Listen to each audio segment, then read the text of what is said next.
Hey there, extraordinary treasures. Have you ever heard of the poem A Fence or an Ambulance? It was written in 1895 by a man named Joseph Mullins, and it starts like this. "'Twas a dangerous cliff, as they freely confessed, though to walk near its crest was so pleasant.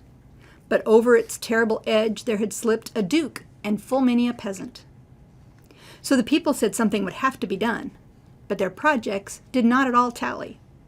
Some said, put up a fence round the edge of the cliff, and some an ambulance down in the valley." So the discussion raged with arguments for and against, but finally the ambulance was purchased and was kept very busy. But that was not the end of the discussion. Then an old sage remarked, "It's a marvel to me that people give far more attention to repairing results than stopping the cause when they'd much better aim at prevention. Let us stop at its source all this mischief," cried he. "Come, neighbors and friends, let us rally.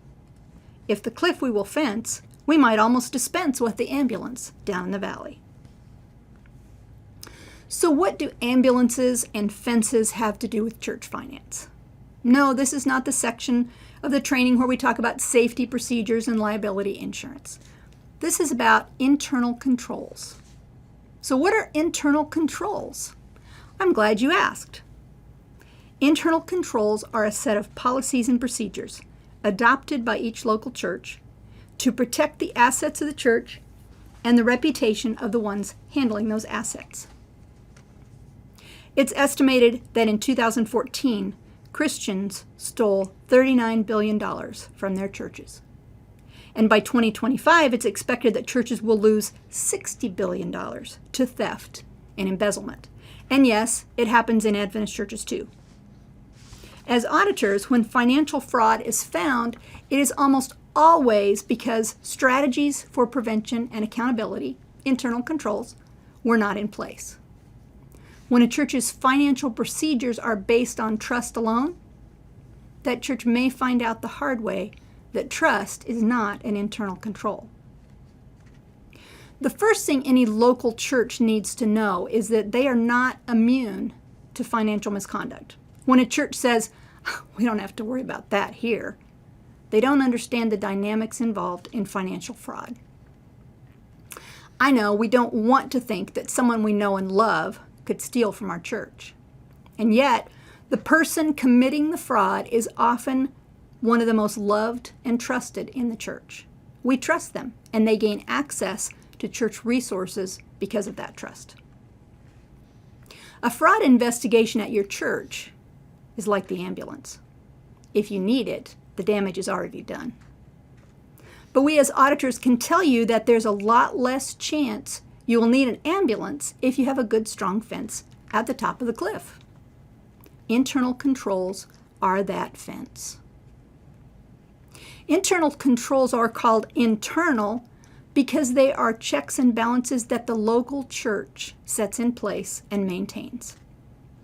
Some church boards choose not to set up internal controls because they don't want to cause hard feelings or conflicts in the church, and they don't want their leaders to think that they don't trust them.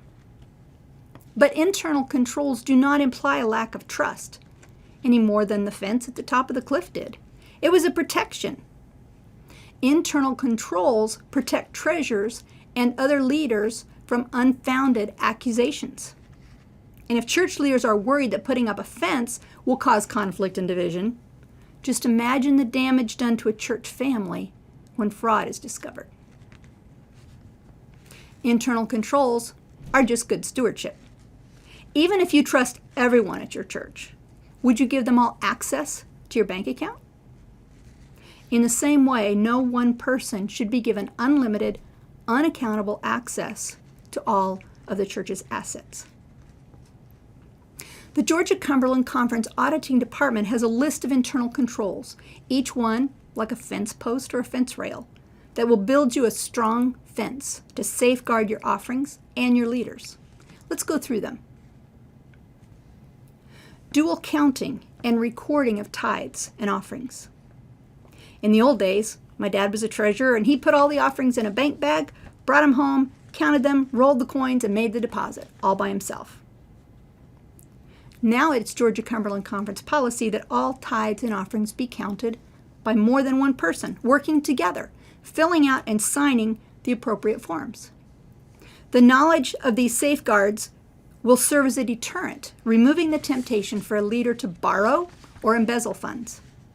And if a church leader is wrongfully accused, he or she is going to be glad that the church's internal controls have made such a charge difficult, if not impossible, and they can be proven innocent. All monies should be deposited to the bank by Tuesday following each Sabbath, and all reports for the month completed on or before the 10th of the following month. There should be at least 3 unrelated signers on the church bank accounts. No one should sign checks that are written to themselves. Blank signed checks should never be given out to anyone. Check images should be a part of the bank statements. Every check that is written should have a statement or invoice or receipt to back it up. If debit or credit cards are being used, all receipts should be turned in on the proper report at the end of every month. None should be missing.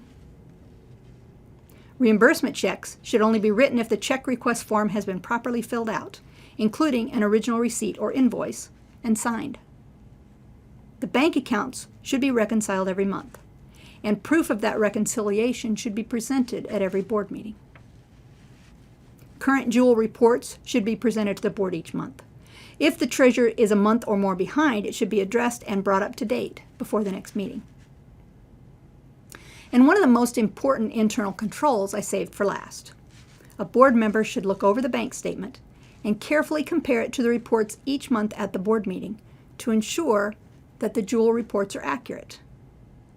We're going to show you in an upcoming video how that is done. It is estimated that up to 1/3 of all congregations will fall victim to fraud at some time or another.